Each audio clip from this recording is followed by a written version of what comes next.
Ng umaga mga Bisaya at yung mga hindi Bisaya. So, ito nakita ko 'to, ano siya, column siya sa corner. Tapos ang i-discuss natin yung pagkagawa niya sa yung lateral ties.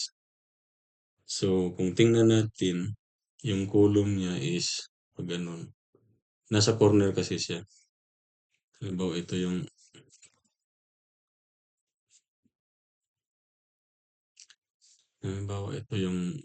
yung wall, 'di ba? Ganyan, ganyan. So, ang ginawa niya is meron siyang column dito. Kumo naman 'to na ginagawa. Ah, corner column para flush yung column sa hollow block para smooth siya tingnan. Wala kang makita na yung jog na pa-outwards. So, ang ginawa kasi niya, ang ginawa is ito yung i-ano na lang natin, i-isolate natin yung column na section na part. So, ito yung ano niya. Ang, ga- ang galing ko talaga mag-draw. Pag ganyan. Tapos meron siyang bakal dyan pag ganyan. Tapos merong isa dito sa corner. Tapos ganyan. Ganyan. Oh, ganyan ba? O ganyan yung bakal niya. So, ang ginawa kasi niya is yung ties. Ang ties kasi pag ganyan. Pinaganyan lang. Ah, ang problema kasi dito, yung dito na portion. No? Kasi ang purpose ng ties is, of course, first ah, hold the rebar in place. Tapos yung ding yung confinement na hindi ba mag-burst yung ano. Kasi kung ano yan, ito yung kulo mo, tapos may load ka dyan, heavy yung loading mo. Ganyan. Ang tendency kasi ng ano dahil sa bigat ng pressure, may tendency yan na mag-burst yung ano, no. May outward pressure yung kulong. So, ang purpose ng confinement bars, yung lateral ties is para i-hold yung rebars na maiwasan yung mga ganitong klaseng failure, yung bursting. So, kaya may confinement. Ang problema dito kasi pag ano, pag may outward force na, ang problema dito is mahahatak lang tong ano, ma-straight, ma-straight lang ba? Exaggerate natin, maganon lang din yung ano, ties ano kasi hindi siya na restrain dito.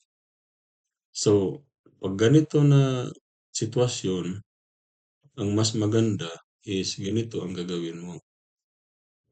Ganyan. Nandun pa rin yung ano, nandun pa rin yung bakal dito. Merong bakal diyan. Tapos dito, ganyan.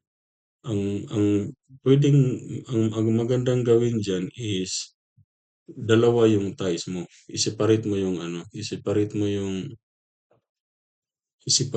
ano dito. Kumbaga, maglagay ka ng lateral ties, isang loop 'yan, no?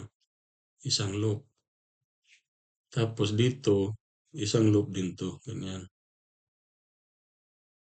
Isang loop din 'yan. Puwede 'yan, puwede ganyan.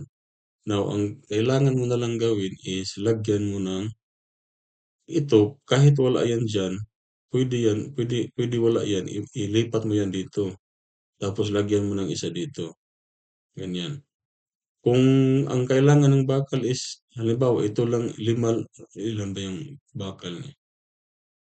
1, 2, 3, 4, 5, 6. Kung halimbawa 6 lang yung kailangan na bakal, ito lang originally ito 1, 2, tapos yung 3 dito nalipat na diyan, tapos 4, 5, 6. Halimbawa 6 na 15M tapos ito hindi mo kailangan para lang sa confinement na may maano siya, pwede mo lagyan ng 12mm ba yan, no? Wala namang problema or lagyan mo ng isang bakal. So, para lang ano, mag-hold dun sa ano, mas maganda pa na ganito. kaysa kaysa ganito na. Kasi ang mangyayari dito 'pag hatakin na 'to, hindi tie wire yung ano, ilan na naman yung string ng tie wire. Hahatakin ng palabas, ma-straight lang yung lateral ties na 'yan, 'no, ma-straighten lang 'yan. So, hindi na siya effective for holding ano. Maliban na lang kung maliban na lang kung ang ties mo is binaligtad mo, 'pag gano'n dito. Pero very unusual naman 'yan, ah, kasi ang problema din naman diyan, ang mangyayari itong ano, wala namang confinement 'to. So, um, critical pa rin. So, ang mas maganda na gawin is maggawa ka ng dalawang loop. Ito isang loop 'yan, tapos ito isang loop din. Tapos ito puwede mo ilipat diyan or kung kailangan mo ng bar diyan, puwede. Nandiyan pa rin yung main bar tapos ito another 12 naman, depende lang naman 'yan. Pero ito yung mas maganda para ano talaga, solid siya. Hindi maano, hindi mahatak yung ties. So, next time ano, next video.